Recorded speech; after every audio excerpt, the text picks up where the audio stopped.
2015 Season 1 Premier League Finals. I am so excited for our first match of the day. It'll be Finland versus China. He's going to be moving on into the winner's game here in Group A.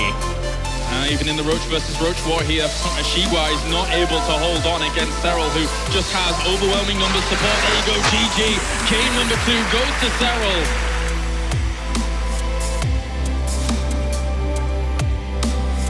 And TLO pointed out there that maybe he underestimated his opponents in the round of 32, but he is not going to be underestimating the likes of 4GG here. And now it's just a free hatchery at this point. There's barely anything left for TLO. 6 more Zerglings in production, but that alone is not going to stop this. There's still 2 vectors. GG's called. 4GG takes a quick victory.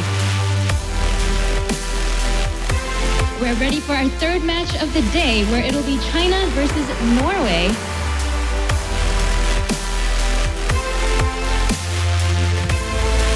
I'm not sure I was going to deal with this army, to be honest with you. Those 2 Vipers are going to get themselves one of the Colossi. That gets brought down very fast. Second one's going to fall. GG.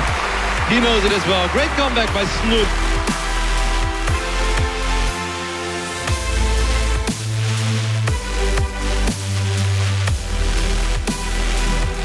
It's going to be game here between our European and our Australasian. He's down, locking any units out from the help completely, and even the Queen trying to throw down a transfuse, but it's not going to help out at all in the end. GG, well played. Showtime takes the series 2-1.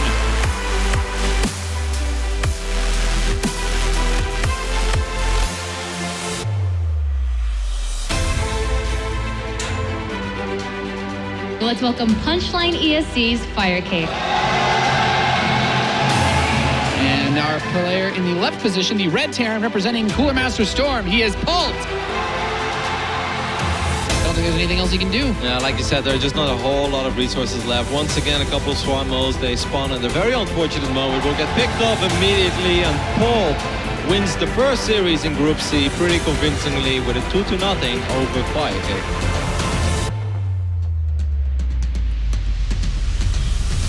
We're in game number 2 of Group C to find out who's going to the winners match and unfortunately who's going down to the lower bracket.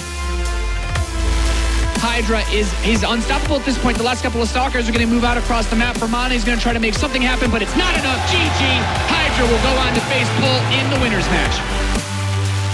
Bunny will be going up against a Finnish Protoss player who has been the most successful European player in WCS for a very long time. Playing again upgraded Zealots, and in this case, that is not what Wellnu has. This Bio plows through everything on the Finnish Protoss. The probes are going to be pulled, but it will not be enough, Roddy. More panic DTs warped in as he continues to scan it. GG is called, and Bunny will win his first series in the WCS Premier League round of 16. Let's get into it. It's going to be game here between Haas and Kane. There's no recall. There's no way he can kill this. There's no way he's going to be able to shut down this army. But there's too much.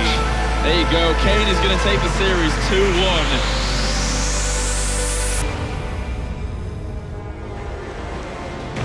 2-1. Good morning and welcome to the World Championship Series Season 1 Premier League Finals. We are live from Poitiers, France to bring you day 2 of the StarCraft action here. Before we get into the games and start talking about the tournament format, let's introduce my panel. To my right, we have Fenner, who's joining us from Australia, Kolaris, my partner in crime from WCS here in Europe, and Todd, of course, the trio, the third wheel in the mix between me and Kolaris. Thanks for joining us, guys. You don't waste any time, do you? Got to jump right in today. We're into day 2. We've already started some of the action, and if you're just joining us for the first time today, let's take a closer look at the tournament so far. As we've already played through the round of 32, as you already know and have seen over the last couple of months, we had 32 players, and we boiled them down to 16 that are playing live in France across this weekend. We've already played a couple of games, but today we are finishing group stages. Players will be eliminated, players will move through to the bracket stage, which will be happening on Sunday. Now, let's move on to the next part. Let's talk a little bit about the WCS standings, as we've already had a couple of changes to the system, as of course, the World Championship Series is all about the road to the global finals. Hydra has broken through to the top 16 after his performances yesterday. And of course, we saw players gain 100 extra points through wins yesterday. And unfortunately, the other players didn't gain anything. So they've naturally dropped down a little bit in the rankings. The importance of WCS, Todd, is incredible. The points is everything. Yeah, we've seen actually, an incredible race last year where it really came down to really not that many points. A few guys even had their fate out of their hands. Thinking of Jaedong here a little bit, who had to watch very closely the last few tournaments. So scoring points, this early on in the year, it's not that early, but still, I guess decently early, with just season 1 here, is very, very important for any of these guys if they want to make it to the global finals. Yeah, 2013, we had the Naniwa Revival playoff match. We had Snoot almost make it in, and the players like Jaedong, as you said, very, very important for these guys to gather every amount of points they can bring to the table. Well, let's move on to the next part of this, is the 4 groups, as we still have 16 players, and let's have a look where they are if you're still joining us, or just joining us for the first time, excuse me. Group A, B, C, and D. Each player has played 1 game so far. Fenner, what stood out yesterday for you among those groups? What stood out yesterday? The big game yesterday, I think, was Mana against Hydra. Absolutely amazing series between those two. That game too on Varney Research Station, that was spectacular to watch. Sure, it's the game of the tournament so far, Yeah, Claris. definitely. Yeah, I would say so. You get those situations where those players are very, very evenly matched. And also, the fact that Mana could hold and continue on through that game despite actually losing, as I said yesterday, it shows that he is not going to be a pushover at all. Well, hopefully we can get some more awesome games like that from yesterday into today's broadcast, and I'm sure we will as the intensity increases at the World Championship Series. Now let's take a closer look at Group A, as this is the first group we'll be covering today. We need to eliminate 2 players, and we need to find the 2 that will go through in first and second place. Serral and XiGua, TLO and 4GG. Serral and 4GG are the 2 players that picked up the wins yesterday. Unfortunately, XiGua and TLO were the 2 players that were victims. And they are going to be our first match of the day. We'll talk about that in a little bit. Favorites for this group, guys. I mean, if we look at this, it has to be... Who is it?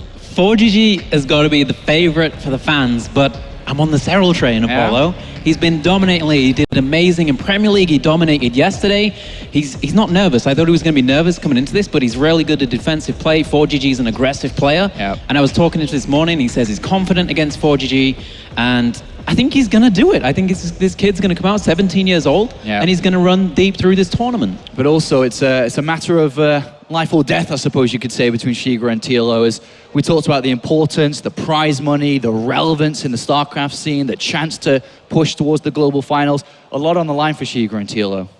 Yeah, both of them actually, they kind of played as we expected, I feel, to some extent. XiGua played, his usual style with lots of roaches, tried to play pretty aggressive. TLO tried to had his own touch, to how he was going to face 4GG, but it went terribly for him. So, I mean, going up against each other, I feel like TLO maybe might have a slight edge, just because XiGua is a lot more predictable. Maybe he's going to find some creative ways to counter XiGua, and that's going to be an interesting match to open the day with. And that, like you said, is going to be the match to open up the World Championship Series here on day 2. And there's no more waiting. Let's jump right into it as we can introduce the players to the stage. Thank you very much, Apollo. Welcome everybody to the main stage here at day 2 of the World Championship Series Season 1. We're kicking off the day with an important elimination match where one of these players will be continuing their tournament lifeline and the other will unfortunately have to go home. Our first player is one of the most well-known StarCraft 2 players. He had a strong run in WCS at the beginning of last year, and he's looking to do the same this year, but he must win this match if he's looking to continue his WCS run. Representing Team Liquid, it is TLO.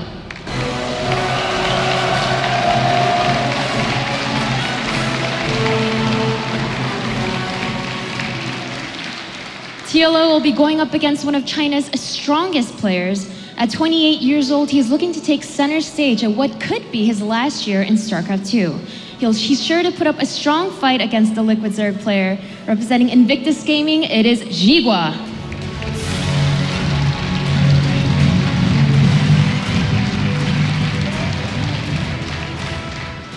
Will it be China or will it be Germany, and who will continue their lifeline? Players shake hands? We'll find out soon enough, but first let's hear some words from our experts at the desk. Thank you very much, Smix. There's no more room for errors, boys. There's no more mistakes, no more misclicks for these guys, as every decision, every move is very, very important, as is this, the elimination match. The loser of this best of 3 goes home, unfortunately, in last place in the group. It's a big moment for both of these guys on that stage. Yeah, a big thing about today in comparison to yesterday, we're getting straight into the matches where players are going to be going home. It's going to be painful for some of these guys. TLO, for example, is going to be coming out. He's been in every single Premier League so far. Unfortunately, he hasn't gotten to a Premiership final, so he's going to be craving victory here massively. Yeah, TLO's got pretty good success overall. I think it's safe to say here, Todd and Clara. So he's played in every single Premier League. He's one of only a couple of people to do that. But his last big result was top 4 in Sao Paulo at the end of, or the beginning of last year. It's over a year ago now. What is the missing spark that we're not seeing from TLO? Where is it? I'm not quite sure. The thing is that TLO somehow in the start of every single WCS season does really well. He actually has a really good start to his campaign every year in WCS. Yeah. So this is an opportunity for him to, again, to continue that on. But it's going to be tough, I think. The group that he's got overall is a very solid one. He lost versus 4GG yesterday, but is it nerves? He was a bit shaky in the round of 32. He looked very shaky yesterday against 4GG. What is it? I think he must not have been all that confident, going up in a straight-up game against 4GG. So, like I said yesterday, I really think that he was trying to counter too hard the one thing that he thought 4GG was going to do. And in the end, he did something different, which in StarCraft, if you're trying to counter the one thing, you're going to be in bad shape against everything else. So now, here up against a XiGua, who again is to some extent predictable, I feel like he's going to have a much better chance if he goes into this with the right mindset, which is going to be, I'm a good player, I can make roaches as well, I can read into what you're doing, I'm just going to play well and beat you. You think XiGua's going to play the same as he has done in the round of 32 when we saw his games against Snoot, which is obviously going to play a big factor into this with TLO being on the same team. And then we saw his games yesterday. Yeah. What do you think? Yeah, XiGua is definitely going to be playing the same. I don't think he's just going to mix it up randomly one day after WCS. He's been playing the same way for years now. The way he plays is he just opens up and then he tries to deceive his opponent in some way, whether it's pulling off gas to deceive that he's actually getting Zergling speed or something like that, or going for a mass Ling flood, or going for a Nidus, a proxy spire, all that kind of stuff. He's going to be doing some crazy, crazy shenanigans in this series. So one last thing here on XiGua. Todd, you've played, you've lived all through your Warcraft 3 days in China, and you had a great time there, and you knew how big esports really was in China way back when. How important is it, do you think, for XiGua and Maxed to push China forward in esports, and especially WCS? Well, I think it's very important. Quite a few people follow them.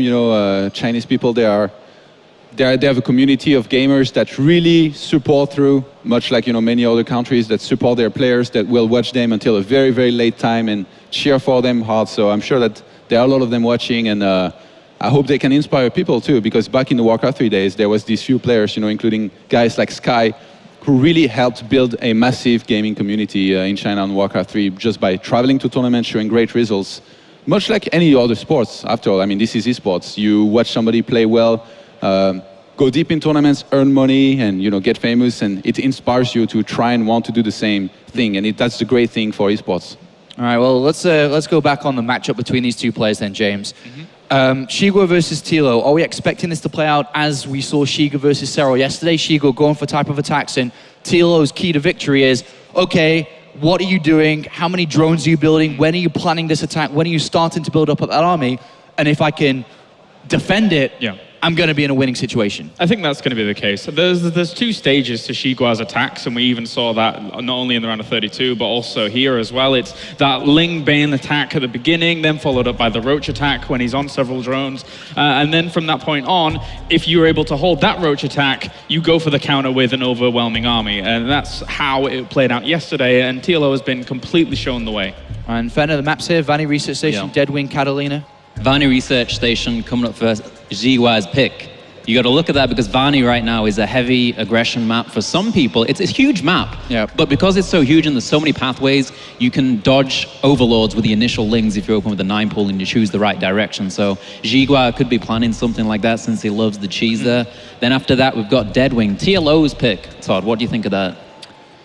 Well, I'm the Protoss resident, so I'm not sure what to think about it exactly. It's a good map for defensive setup play in Zerg versus Zerg. If you're actually spawn cross positions and stuff, then if your opponent's going to go for a big roach attack, you have a much better stage to actually take that fight. I guess that's a very good point. The thing is, isn't there like a little bit of randomness? That's what I was just thinking about, because it's, you know, 4-player, even though you got like 3 spawns, you have got that chance of XiGua opening like a 14-14, a 10 pool speed or something like that. And once again, the Overlord's not going to scout it in the first position. If that happens, unless TLO goes for blind 6 lanes, then he's going to be in a lot of trouble. But it's only about the early game build order, right? Like as soon as you have your Overlord right outside the third base of your opponent, you're going to see him move out no matter what. Yeah, we're talking about 9 pools, 14-14s, builds around that kind of time. Well, one last question here, Todd, before we go to the commentary team. In a best of 3, in a tournament setting like this, being a former professional yourself, how important is map number 1 for both sides? It's good, you know, to go into the rest of the series with a good mindset, but I feel like either of these players, they have enough experience. You know, XiGua definitely not being on the younger side of things. He's 28. I played against him in WCG in Warcraft 3, like quarterfinals, like in 2007 or something. So he's been around for a long time. Yeah. I don't think he will get affected too much. Do you say that this map's more important for TLO maybe? Because if he loses this, all the bad thoughts, the negativity starts to spiral back in again? Possibly. With the way he lost against 4GG, you know, coming into this tournament with a lot of preparation, if he goes down 0-1, surely he's going to be thinking, is this 0-4? Okay, all right. Thank you very much, guys. We're going to head over to the commentary team for the first match of the day as Germany takes on China.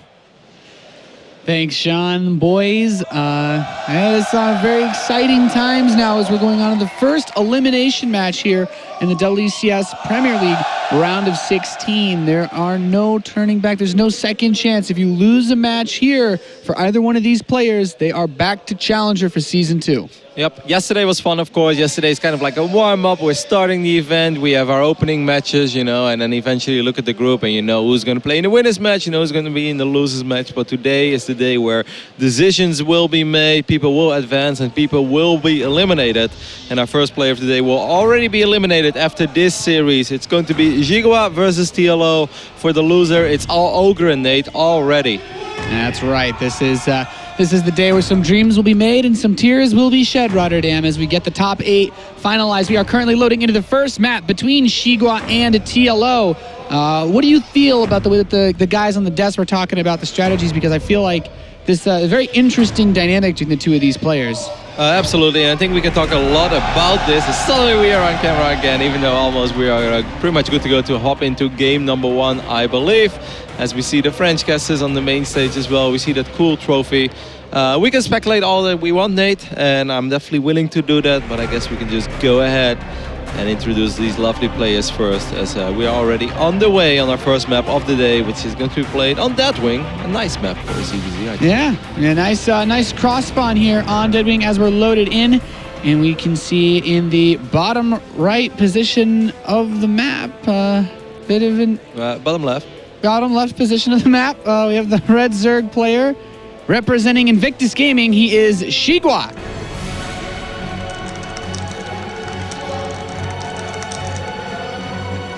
And on the right top side of that wing, we have the German Hope himself. Some call him the Wunderwunsch. He's representing Team Liquid. It's TLO.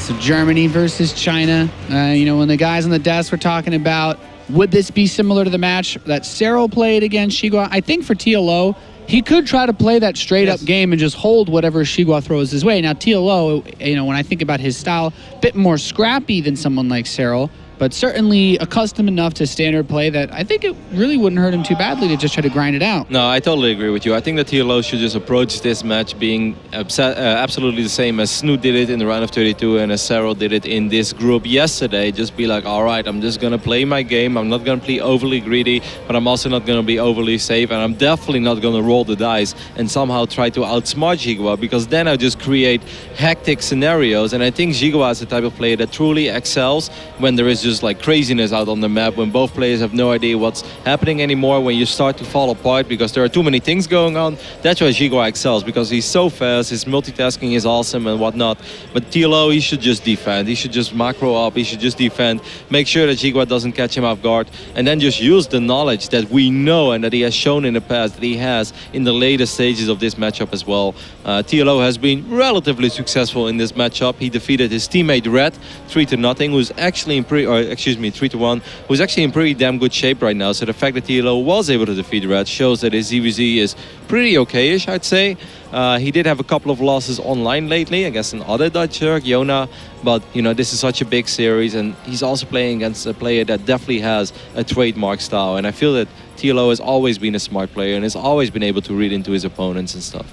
Yeah, TLO definitely one of the players that studies the game quite a bit. Found it very interesting the way that he moved even his first Overlord straight across the map. He had his second Overlord go to the Watchtower. This way he could scout cross-spawn more easily without getting too late information. So you can check this natural with his first Overlord, which you normally wouldn't be able to do. But also, because he went to the tower with the second one, he would have seen any fast lings that were coming across the map. So TLO making a little bit of an adjustment, you know, not exactly standard for ZvZ on this map, but it gets him a little bit of extra information, and now he knows exactly what XiGua is up to, or at least he knows that he has this expansion, he knows that he opened up with a couple of Zerglings, but he doesn't have to deal with any type of one-base crazy play. XiGua is still mining gas as well. That doesn't have to necessarily mean that something crazy is going to happen, but I wouldn't be surprised at all to see XiGua transfer, let's say, 6 to 8 drones to this second base and then actually start producing a nice spell of Zerglings and maybe even morph in a couple of them into Banelings and then try to put on some pressure. We saw that yesterday against Serral, and on multiple moments I felt that XiGua created a minor lead for himself. Not crazy, but at least he was doing what he loves to do, and that is having units out on the map and slowly but steady dictating the pace of the game. And I felt like he was sort of finding openings. It was just overall not enough to just like mass roach and then run all over your opponent. He didn't get that far ahead, but he was creating okay scenarios. So if he does something similar like that, I think it would be good. But we actually see the roach warren going down, so everything I just said is completely irrelevant, Nate. Well, I mean, he still has the opportunity to get aggressive with this later on. +1 melee for TLO makes Zerglings. Of course, he'd win any Ling fight head-to-head. He doesn't even have speed yet on the way, which makes things very, very interesting, as these couple Lings are going to come in and do some scouting, maybe even pick off a drone. Gets one drone kill, not bad for XiGua. And he actually had that other one drone inside of the main base that he used to run inside there, too. Didn't kill any drones there. But with the melee upgrades, it makes Zerglings a lot more effective against roaches, too. Since XiGua has opened with a Roach Warren and has not yet started a lair, I have a feeling that he's just going to go for that aggressive play, Rotterdam. And it's almost like TLO knows that this is coming, even though I'm not sure if those upgrades will be there in time. There are 10 roaches on the way for XiGua, so this is, again, a very aggressive opening. Again, something that we sort of expected. He may even still throw down a Baneling nest so that the reinforcements that will be Zerglings that stream across the map can eventually morph into Banelings as well. Like, if XiGua is able to get the fight before the upgrades of TLO are ready, then he's going to have the time of his life. But if those upgrades are ready, Zerglings with 1-1 upgrades against 0-0 roaches, like, well, you're going to have a really good time in general as a Zergling player. Yeah, I don't think I'm just curious. Like, XiGua's moving out with the roaches now. Like, right now is when XiGua would start that Baneling nest, and TLO's going in for the scout. He's just cranking out Lings himself. He's realized what he's up against, but his speed is only halfway done. The +1 upgrades are not yet ready for TLO. It's pretty much like you said, Roddy. If he gets those upgrades, he's in a phenomenal position. The Baneling nest has begun for XiGua. TLO has a third base on the way that's going to be able to soak up some of the hits. Even but TLO needs some magical Baneling connections, and even then he still has to deal with the roaches. Even losing this base, that's absolutely no problem. As long as he can just buy a little bit of extra time for himself, as long as he can fight with Zergling speed, and as long as he can fight with +1. The thing is, though, he's getting attack, which is awesome, but I would almost say that armor is even more important for the Zerglings than attack is. But we'll see. One of these Evo Chambers gets picked up, but that one was not researching anything. TLO gets the wraparound for now. I think this is an okay fight for TLO. Yeah, I mean, those Lings can deal really well with that +1 armor that the Roaches always start the game with, and he manages to move in. He gets his Lings on top of the opposing ones. His Baneling's not really doing a whole lot for him, though, as he's still waiting. That Carapace is going to finish in just a few moments' time. I think the TLO should be able to hang in there. I know he's down a little bit in supply, but these upgrades are about to finish up. He has a Spine Crawler there. He has a reasonable SimCity. These Zergling fights are really good for him because now both upgrades are ready, and these Zerglings are nothing to mess around with. They've been lifting, Nate. Yeah, I mean, those Lings are just better than his opponents. XiGua's forces are going to be very cost ineffective unless he gets some sick Baneling connections, but even those aren't going to one-shot the Lings, and TLO, he can trade with slightly lower numbers against these forces because they're just so much much better upgraded. He's going to clean this up. He's getting a few banelings looking to restart that third, and suddenly I think XiGua's quite worried about holding his own third base if TLO decided to just make another flood of lings and push across the map. Yeah, and let's not forget, actually, that as soon as he has +1 armor, then he can actually soak up one of the baneling hits without losing his Zerglings immediately. So the armor may have not necessarily been that important against the Roaches. Maybe attack is more important against the Roaches, but as soon as XiGua decided to throw in a couple of banelings as well, then it really helps for TLO to have +1 carapace. Yeah, this is just so nice since there's no upgrades at all for these Roaches. Just makes them very ineffective at dealing with these lings to begin with, and with the way that he can just move a couple of these in, those baneling connections were definitely nice. Bought some space for XiGua, but TLO still has the ability to be active out here if he gets these lings by. I don't think he should be doing this though. I think he should have just backed up and drone up and tech up. That's sort of what he's doing. As layer tech is halfway done, he's getting his own Roach Warren right now. But yeah, it would be a massive investment to just like make a ridiculous amount of units and then go to the other side of the map and then try to fight and try to cancel this hatch, which is just very difficult. Even if you have better upgrades, it takes a long time. Cross map Deadwing, that's not a short reinforcements distance. Yeah, I think TLO, he managed to force out a lot of units from XiGua. At the same time, he invested a lot of his own larvae into building those Zerglings that he pushed with. So the drone count slightly favoring our Chinese Zerg player is going to get a bit of a scrap in the center. This is where TLO can win. He needs the support of those Roaches and the banelings if XiGua wants to take a head-to-head fight. Yeah, but he also doesn't want to get caught out on the map because that's the weakness of cross-spawn Deadwing. I think XiGua was just faking over here, which was an excellent play because he just wants to force out TLO to make some units while he's actually droning up himself behind this. His tech is a little bit later, and of course, upgrades are going to be a pretty serious problem for XiGua. +1 missile attacks is going to be done for TLO before XiGua, and above all, TLO has that carapace upgrade already. So upgrades massively in favor of TLO. Yeah, in any situation where there's a big engagement and both players are trying to squeeze out a lot of units just to get a reinforcement wave up, those lings will always be a reasonable choice for TLO since they have those upgrades from the beginning of the game. Other things to consider as we look forward. That drone count lead that you mentioned for XiGua, definitely a big bonus against TLO, who's still really not cranking out a ton of drones. And now that XiGua is situated, the other big weakness of his play is that his roach speed is significantly later. So XiGua's really only option is to just sit back, turtle up, and just wait a long time. The nice thing, though, for XiGua is that we are playing on Deadwing, and if there's one map out here, which I would say that it's easy to defend 3 bases with when you have slow roaches, it's probably Deadwing. Like, you could theoretically say there are 2 entrances, but one has to actually be broken down, the rocks in the natural. So other than that, if it just puts all of his roaches on top of the hill, he should be fine. It doesn't really matter if he has speed or not, because the units from TLO will just run into his own units from XiGua. So you don't really need speed too much, unless you want to be this proactive with units out on the map. I don't really think he has to do that, because he's had a better economy throughout the last 2-3 minutes. Yeah, and TLO's really looking for an opening and try to do something with all the Zerglings that he has, but he can't find much of one. It starts at Pathogen Glands, though, so he will be making a move into Infestors, as there's always the potential that XiGua could throw more banelings into his army composition since he already has that nest. He still has a few with his army, actually, but at this point, it's about getting a bit of tech advantage on your opponent as well. I kind of like it because it's unlikely that if TLO does the exact same thing as XiGua right now, that it's going to end very well for him. He does have slightly better upgrades because XiGua has done a good job in catching up.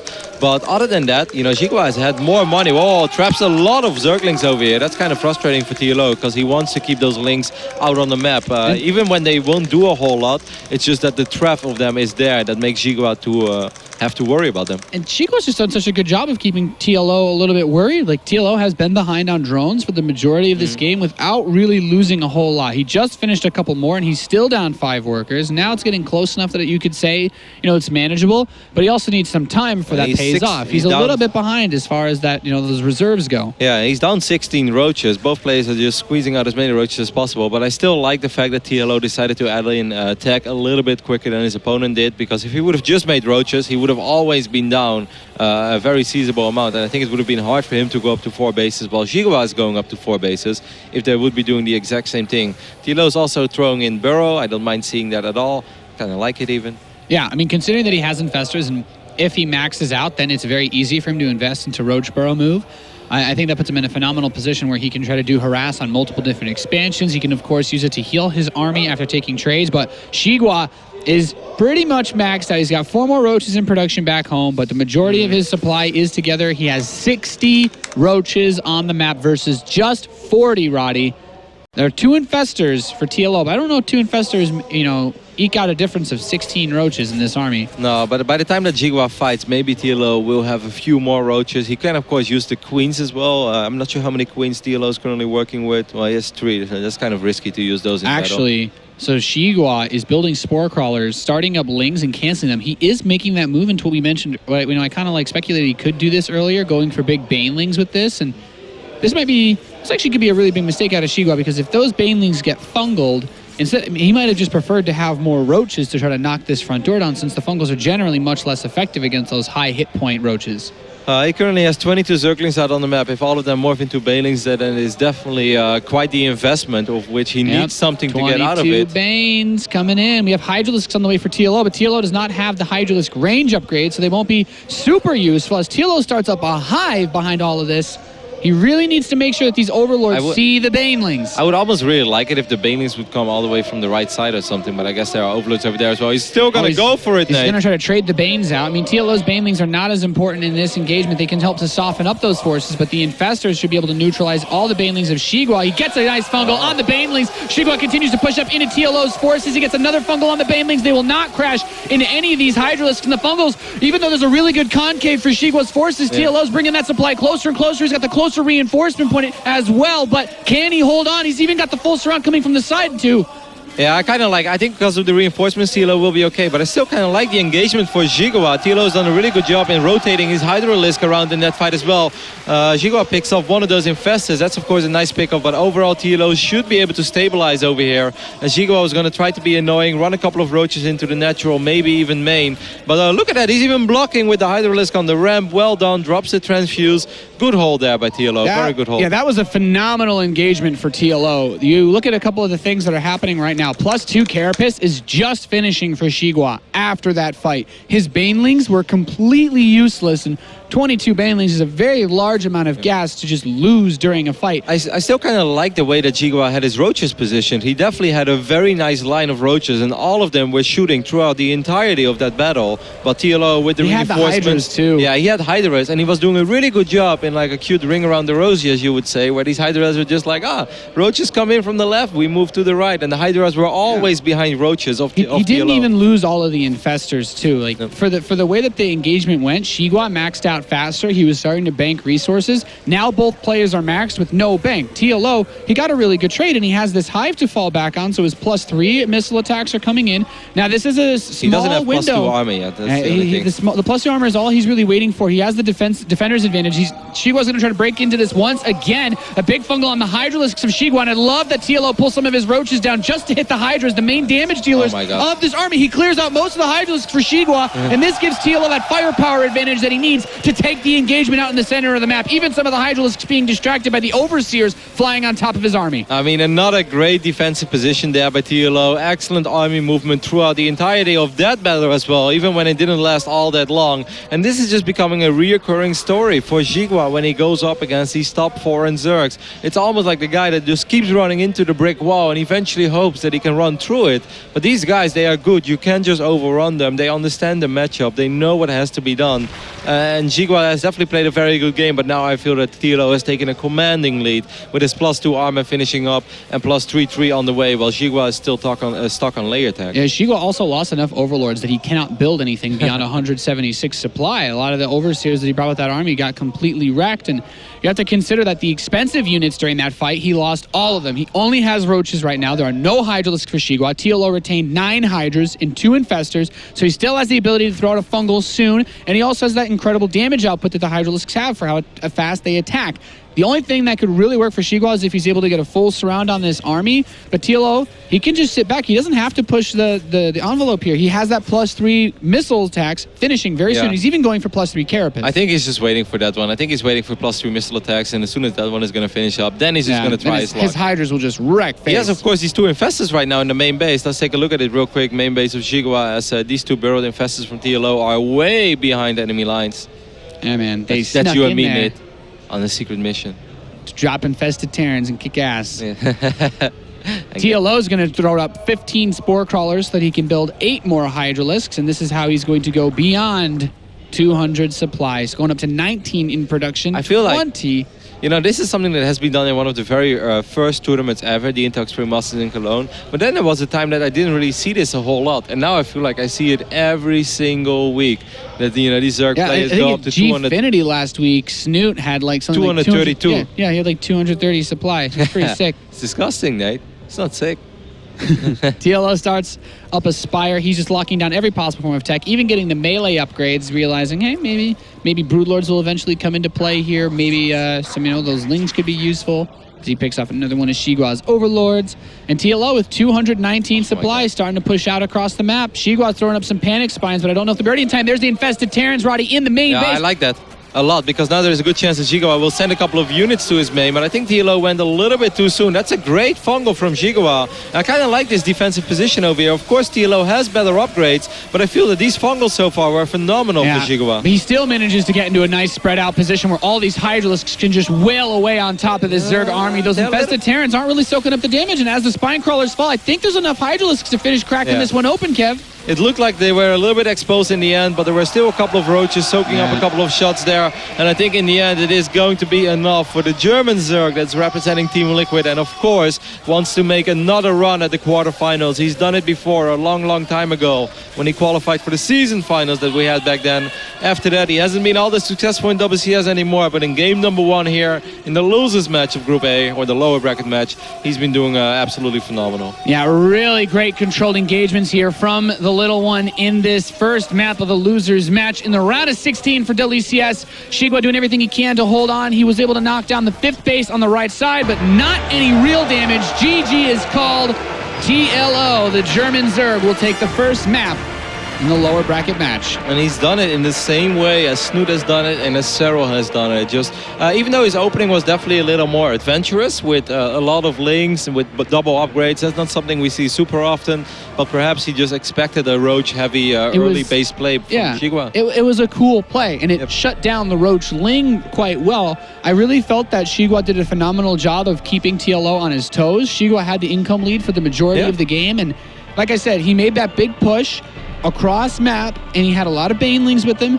When you're in a situation like that, you end up usually banking up quite a few resources, but the Banelings actually used up a large amount of his bank, and then it's like, okay, well, you're still max, TLO's just barely about to hit max, he's not banking any resources, and then TLO fungals all of your Banelings, and without the help of those, and even just a couple of rangeless Hydralisks that he had behind those roaches, he barely pulled the game into like a really even situation, but then he's ahead on tech, and that's where TLO just started to snowball forward. Yeah, and he didn't think twice about going up to Hive either. He just pretty much started it immediately as soon as he survived the I'm first battle. getting attacked by a maxed out Zerg. You know, let's just start my Hive. I'm not really worried. I think I'm safe to do this. Yeah. But that's why I liked so much that he decided to go for Infestors and Hydras rather early, because he knew that if he would just make roaches as well, the upgrade he'd just lead, have less. Yeah, was going to disappear, and he would just have less because his opponent had more money for the last 2-3 minutes in the game and would have map control, would be able to go up to 4 bases a little bit quicker, and he would just be fighting an uphill battle where he would truly need the greatest positioning ever to somehow turn it around. Because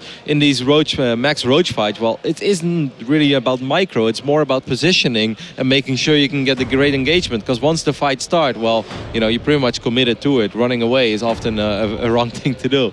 So I really like that he said, like, all right, if I'm going to do the same thing right now, that's going to be kind of bad for me, I guess. So I'm just going to tack up immediately, throw in a few Hydras. Not going to go overboard on the Infestors and Hydras, but just add in a few, defend. He's going to attack me anyway because he's XiGua, and that's what he always does, and he did.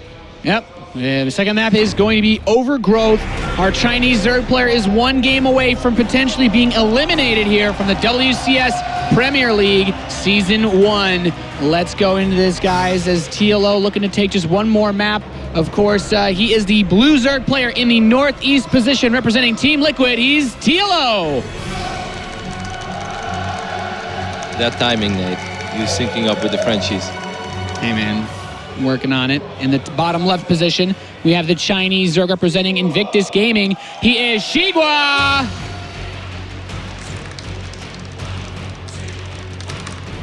Overgrowth, a map that I don't think in general is very good for the way that XiGua likes to play ZvZ, as he loves to be, proactive out on the map, loves to make something happen, loves to run around with units. There are only so many things you can do on Overgrowth. It's a map where I would say it's very easy to track when there are units on the map, which direction they're heading towards. This is the map that probably every single player in the top 16 has played the most games on in every single matchup compared to the 6 other maps that we have in our map pool. So I kind of like this map for TLO, Nate. Yeah, I mean, this is one of the ones where it's also a lot easier to scout. Like, TLO did that cool thing where he moved the Overlord straight cross spawn, which, in retrospect, like if you do that and you get vertical spawns or on a Deadwing, then you have the potential to miss your opponent's Overlord if he's in the southeast position. So if he's going for some sort of fast attack, you won't see the Lings as early, and things can get complicated very, very quickly. But TLO just knows he needs to stay aware. And we talked about this when it came to Serral's games yesterday against XiGua. It's all about being aware, because we've seen these Chinese Zergs. We know, people like XiGua, we've seen Tudming. They play around with a lot of very, very aggressive forces out on the map. Maybe not as much in ZvZ, but still to an extent you have to watch out for those big pushes they make in the early game. Imagine having to cast a ZvZ like best of 7 between Tudming and XiGua. Like, I'd be so out of breath, because it would literally be non-stop, both players just rallying roaches to the middle of the map and like attacking each other. Yeah, exactly. It'd just be insane. They'd both go for like that big roach ling play. They wouldn't even get banelings. Just be like, no, just mass units. And they just both smashing. have like 300 APM and hit every single inject, and then just send units across the map and don't really think about anything else. It's almost like a board game, where they just fight in the middle and push each other back and forth. Yeah. It's like Mother and Braveheart. Yeah, there's these Chinese players. It's always cool to see them come up here, and I really like how on the desk they guys were talking about, this is not just an opportunity for XiGua, but the Chinese scene. They've really been trying to get their boys out there. They've been having a lot of progress in WCS for like the last year. XiGua, the only one to actually make it to the round of 16 for Premier this season. Max said. Well, in Max said. It's okay, Nate. For some reason, I had XiGua on my mind. Well, we're watching him right now. They definitely have been making steps, but I kind of feel that, once upon a time we really felt that they would take the next step, where they would be that super serious contender for the best of the best Koreans out there, where they would always be able to give them a run for their money. And, truth be told, I love the guys, I love Max, I love Jim, but they are not on the level of consistency that, players like Bunny and Snoot are showing us.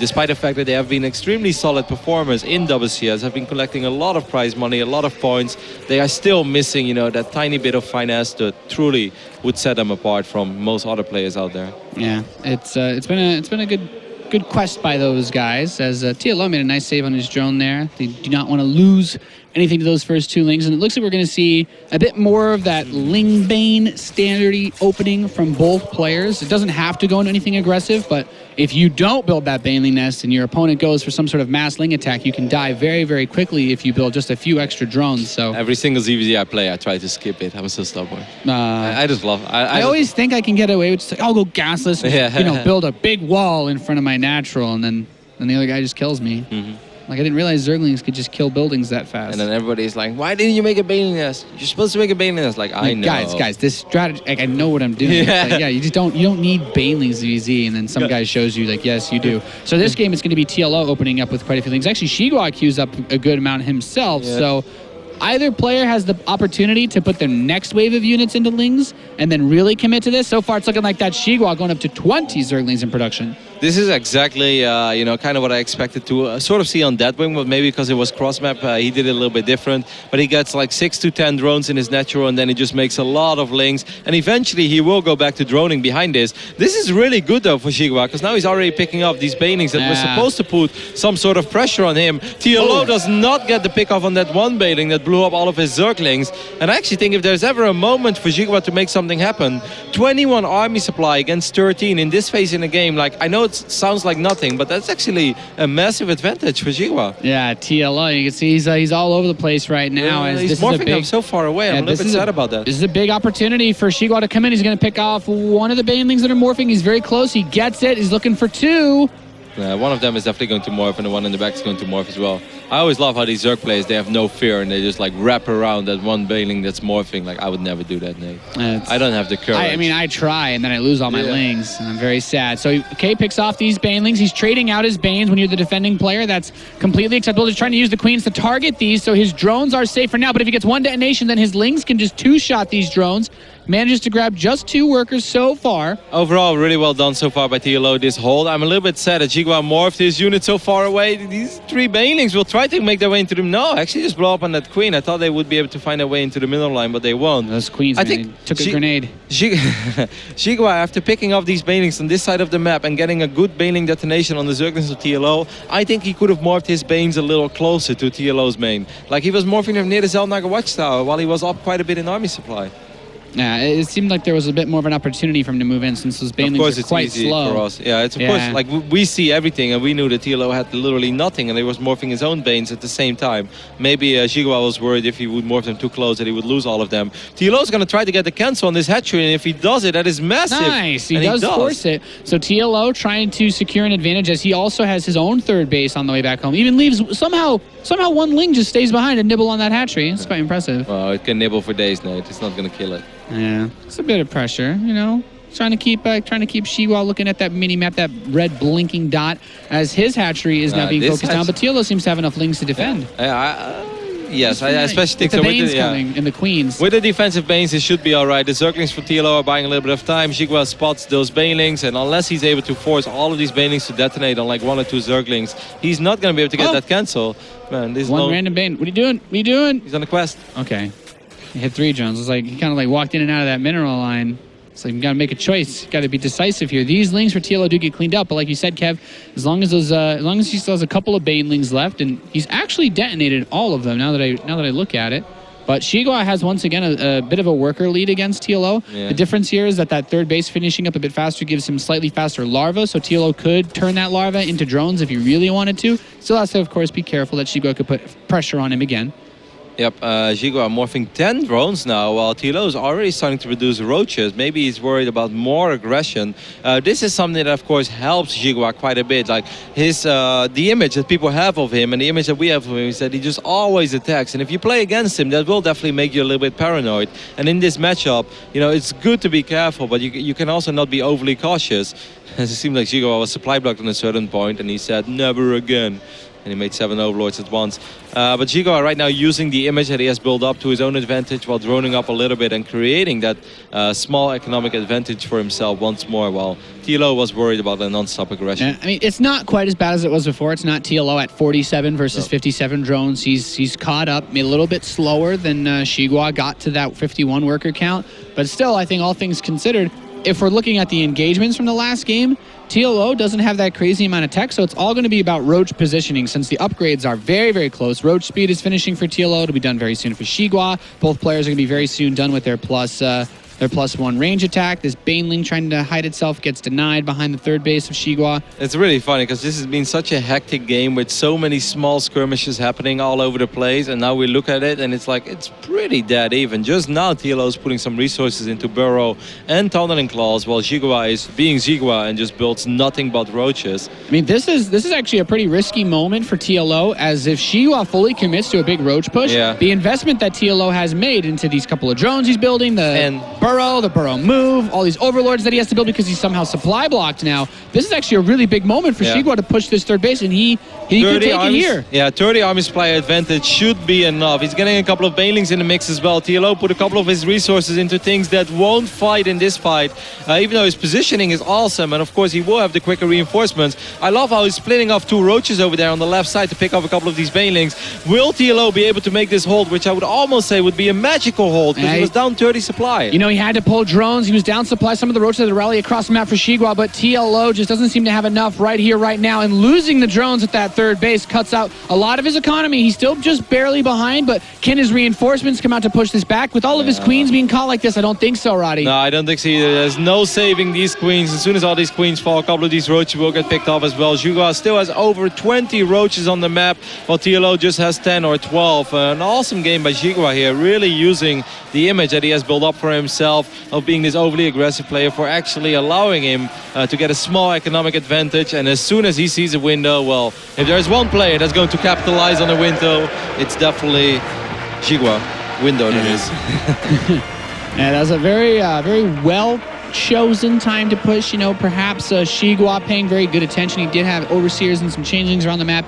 If he saw that Roach Warren was wiggling again, then he knows like, oh, okay. It's like, well, at this point, you must be getting Roach Burrow move, and then at that point, that means probably Burrow as well. It's like, that's quite a bit of resources that you'd be investing in. I don't think that's a whole lot of Roaches you'd be able to build if I were to push you right now. And again, he created a small economic lead a couple of times for himself, and it doesn't seem like a big deal, but Roaches are not the most expensive units out there, so if you have a 4 or 5 drone advantage, that still does add up, especially if your opponent then also puts some resources into expensive upgrades that won't actually come into play for the next battle. Pretty cool game. Funny games. It's definitely a little bit of a scrappy game as well with that early game. I think TLO right now asking himself, he's like, oh man, why didn't I even get myself into this in this early game? Why did I try to put pressure on this guy? But of course, you don't want to give him too much freedom either, because XiGua can switch it around. He doesn't have to be this guy that just attacks. I think the perfect example of that is what he did in game 1, where, I mean, if TLO, thinks back to that game or just takes a quick look at maybe even the post-game graphs, he's telling us, he's like, okay, I was actually behind on workers most of this game. I didn't need to be as defensive as I was, and when we compare that to this game, if he was a bit more defensive this game, then I think it's not as difficult. Even when you're waiting for that supply to go across the map, if you have just a spine crawler that the queens can transfuse to help chunk out those roaches, it can be a really big boon to your defense. But now we're going to move on to Catalina. Bit trickier as far as the scouting goes. There's 3 possible spawn locations, and well, it's you can only go send that first Overlord to 1, so maybe this is where we see something a little bit weird. I think it's kind of harder to defend 3 bases on Catalina than it is on Deadwing or Overgrowth. I do think that XiGua even used that to his own advantage on Overgrowth, where it's a little bit harder to defend on Deadwing, because on Deadwing you can literally just either stand on top of the ramp if you're defending 3 bases, or you defend like that little concave where all 4 bases are connected to each other. On Overgrowth, there's always that thing that you have to walk around. You have to defend your 3rd base on the left side, you have to worry about things running into your natural, and then there's also the debris. And Catalina is also one of these maps where there are many different paths to attack. Yeah, well, let's see which one of these players moves on. Who's going to be eliminated from the World Championship Series Premier League right here, right now. In the top position, the blue Zerg player representing Team Liquid, he's TLO.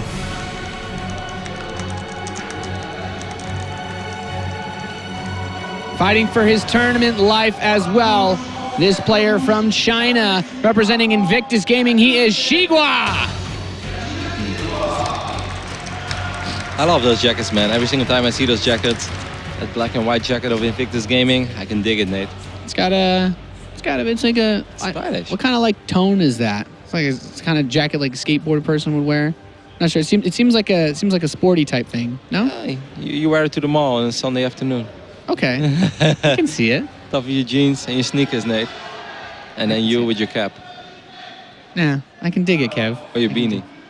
I mean the Liquid guys, you kind of got like this the jacket meta for the esports teams. I still think that the Samsung Kespa team has the best though. Yeah, Yoey Flashballs is rocking a Neil jacket as well. Sound that is. Normally they were just rocking the black t-shirts with the gold, which is also cool. The teams are stepping it up, man. You got there's so many different levels you have to compete on. You should have seen the shirts that they gave to me in my glory days, Nate. In the old days. You didn't want to be seen in those, trust me. It's I don't want to know when Todd won his IEM. I was just copy paste cutout logo on a plain t-shirt. No, I was just rocking a yellow t-shirt because he's littered. Okay. Yeah, well, that doesn't surprise me. I am a little bit more comfortable in my yellow t-shirt, so I prefer to wear it. Well, no sponsor logos, but we'll survive either way. No player in this game is going to be going for anything super cheesy. We have those fast expands by both Zergs.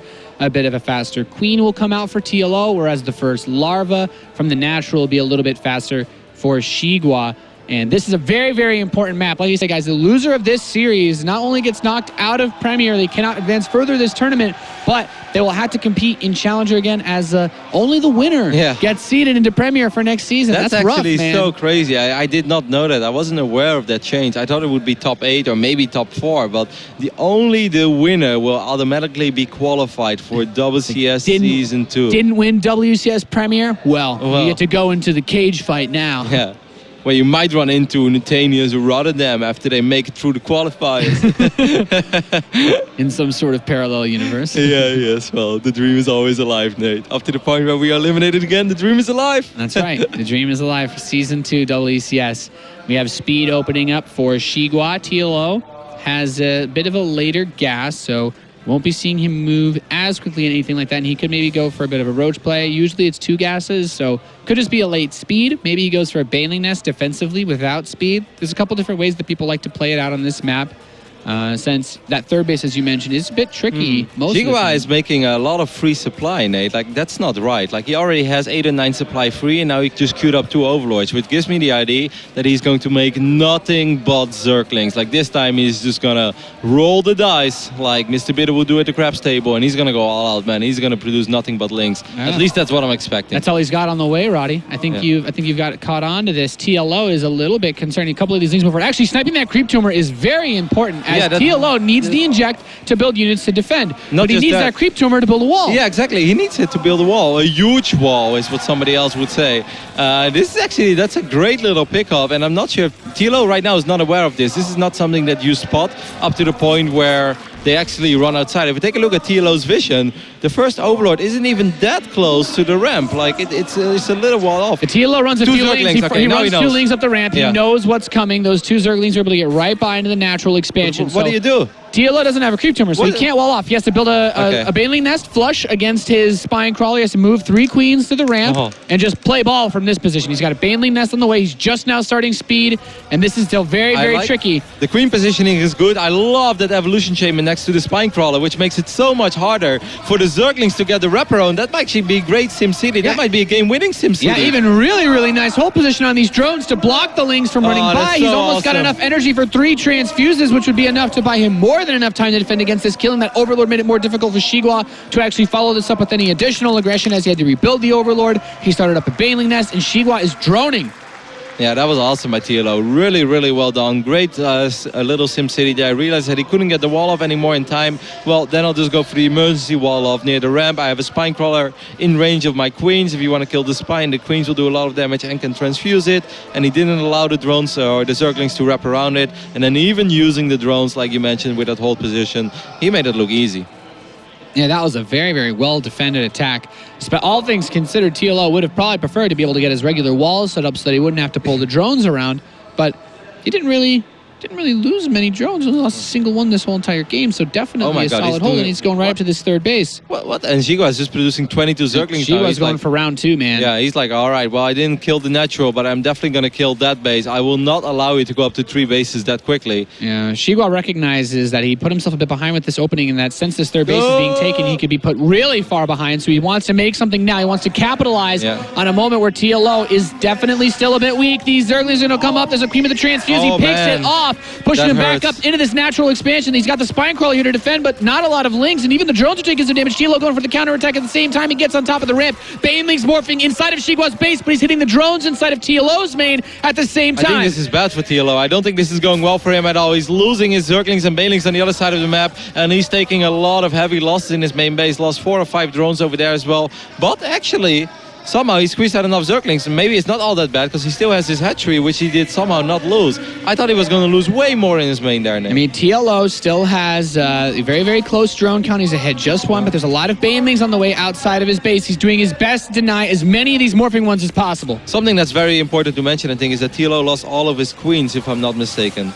Yes. So yes, he has no queens on the map right now. So he's still producing 16 links, but that's like the last time that he will be able to produce 16 links. After this, his production is going to be a lot slower, and he's not reproducing these queens either.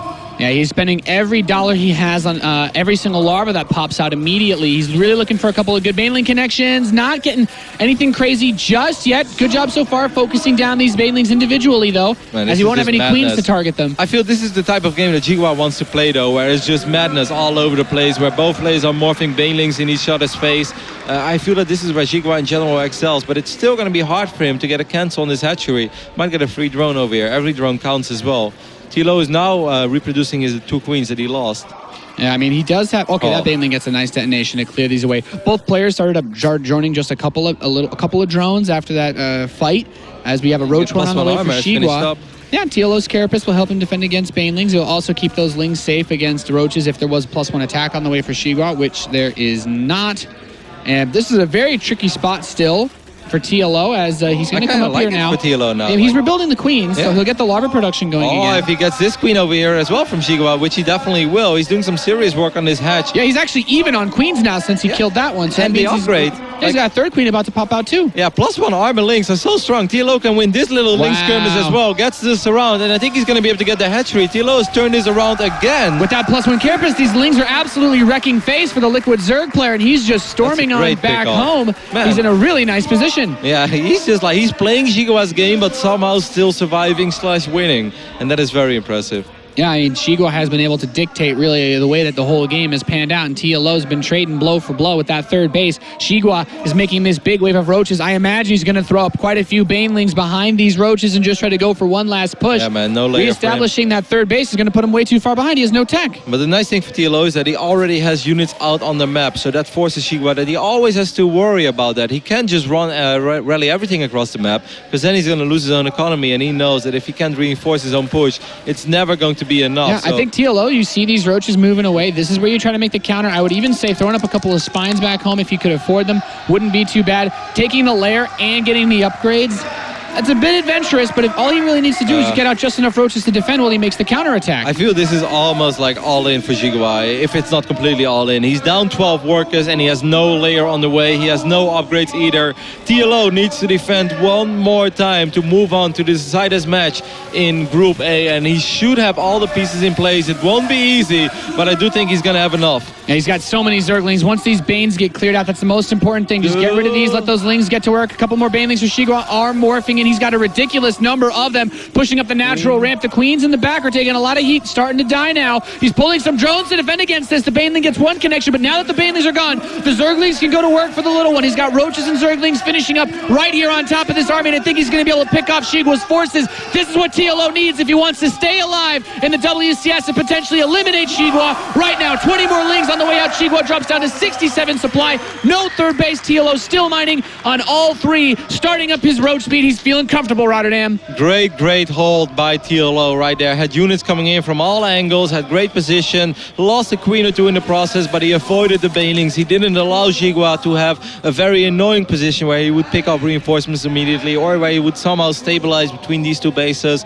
Like, the Banelings just did not get the connections that XiGua was hoping for, and TLO just did a phenomenal job in positioning his units. Yeah, really smart call by TLO to actually cancel his +1 attack on the Roaches just to make sure he could afford enough units to defend against this push. And once he gets Roach speed, there's no way that XiGua's techless forces can be controlled against this. There's no micro you're going to do. He wants to take a third base. XiGua recognizes that he's on his last leg right now. He's continuing to throw some Lings towards that third base mineral line, but he's not getting any returns on those investments. TLO has a saturated third base. He has a lair. Roach speed's finishing. He can start that +1 attack upgrade again. And XiGua, I mean, he's at this point, man, he's already 6 feet under trying to play this game.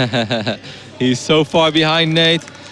He might as well be playing this game from his coffin, Roddy. It's a very dark spot to be as Roach speed finishes up for TLO. This is his moment where he can push across the map with all these Roaches, with these Zerglings, and with that Carapace. Even a +1, even if it was magically done for XiGua now, would not have the impact that it needs against these forces. He's moving in. This third base is going to be shut down, and TLO could potentially just look to take this next fight, force the engagement, and move on in this group to the decider match. Yep, look at these Zerglings. They survived that first Baneling blow. Still soak up a lot of shots from these Roaches. TLO has more Roaches over here. He's going to be able to pick off this hatchery. He's going to be able to pick off the Queen. He's going to be able to pick off the Roaches. And with that, he should be able to advance to the winners match of Group A. TLO knocks out XiGua and stays alive in the World Championship Series Premier League round of 16. Deciders match it is, of course. Excuse me. He will move on to play against either Sarro or FiorGG, which is going to be the next series on the main stage, which will also be broadcasted by us. Great series by TLO, man. It wasn't easy. XiGua is a very dangerous Zerg to go up against. Has this explosive playstyle, but TLO kept himself calm and composed, and in the end, he was able to hang in there. Yeah, XiGua really had TLO in an awkward position that last game. He was able to force him to play his game. We both got Zerglings and Banelings inside of each other's bases, and having to micro dozens of Lings and Banelings all around the map just really it's such a crazy position to be in. There's almost too much to manage at once, it seems like. Yep, it was a hectic series, and I can't wait to see what he has to say about it as TLO is on stage with Sue. Thank you very much, Rotterdam. I am also curious to see what TLO has to say. That last game was so crazy, TLO. Walk us through that game from your perspective. Well, I kind of had a hunch that he's going to do something very cheesy from the start. And when I saw a weird drone count at the natural, I thought he's going to do the fastling all-in, but I needed to confirm it with some circlings. So I played pretty conservative, was kind of afraid he's going to play greedy. But from there on, I knew as long as I keep defending, I'm going to be fine. And my macro was kind of bad. I made a lot of mistakes there, but my control was on top of things. So in the end, I could bring it home. Well, you're looking a lot better today than yesterday. I know you didn't seem happy at all after what happened yesterday. And going into the next match, you're going to be playing either Serral or 4GG. Are you looking to possibly get revenge on 4GG? No, he's already shaking his head. All right, so you're rooting for Serral then, huh? I'm looking forward to play Serral much more than playing 4GG. ZvZ is my strongest matchup by far, so nothing personal at all. And it's not about revenge for me. That doesn't matter to me. I just want to get results. All right, well, this is our first time speaking with you at this tournament, as we didn't get to talk to you yesterday. Tell us where you are in terms of your condition. I know last year around this time you were doing very well in WCS, and you're already at a great start this year. Well, to be honest, I'm a little bit burned out from Heart of the Swarm, so I'm really looking forward to Legacy of the Void. And that's definitely going to help a lot with motivation, because it's been hard lately to be 100% motivated for Heart of the Swarm. The game has become a little bit stale as from a pro gamer perspective sometimes. And I'm looking forward to Legacy of the Void a lot. So when I come home, I'm going to be streaming mostly Legacy of the Void, I think, and then still prepare for WCS, but focus is going to be Legacy of the Void. All right, well, thank you very much, Dario, and good luck in your next match. Let's hear our experts' thoughts on that series. Thank you very much, Smix, and congratulations to TLO surviving another stage in this part of the tournament. But what a great start to really open up the day here. Yeah, what an intense there is between those. I think you said it best, just survive. Yeah. Relentless aggression from XiGua every single game there. The last game, just the Ling Bane micro between the two of the players, I think we had an entire 1 minute scenario where the camera zoomed out and it was just Ling Bane going all over the place. Great. And both players had phenomenal control. It was awesome to watch there. We can actually bring up the bracket for you guys at home just to kind of confirm that TLO goes through, despite you may not believe what just happened, but he is through. 2-1 there in the low bracket. XiGua is eliminated from the tournament in last place from Group A, which means that our next match, which we'll talk about in a little bit, is going to be Serral versus 4GG, the winners match of this, to decide who will be first place and move through as the first player to the bracket stage of the tournament. But going back over to TLO versus XiGua, a fun series. Any thoughts here, Claris? The first game pretty much epitomized what we all really expected, and in a similar way, it looks very similar to XiGua versus Snoop from the round of 32, where XiGua just wants to power through with Roaches time and time again. It's not really going to work out. TLO was able to respond perfectly, had the Infestors out at just the right moments, and was able to take them down. Let's just play the guessing game, and let's just say, all right, 4GG goes through first place, just as putting that out there. Serral drops down. Who wins between TLO and Serral if that was to happen? I think Serral definitely will be the favorite, but TLO showed some pretty good things here. There was a lot of cute moves in this series here. A lot of, the creativity like that always comes back, and he definitely would have a much better chance up against Serral. And I mean, you saw the expression when he was asked. Is he doomed against 4GG if he has to play him again? You saw his face over? when Smith asked him, because he was like, no. He actually did that gesture, which I thought was so funny. So I think TLO would not like to play against 4GG. Would much rather play Serral. All right, well, that's going to be an interesting point to follow as we get ready for the winners match, which is going to be coming very, very shortly. And it's going to be Serral and 4GG, Finland versus Korea, in an epic winners match coming up shortly.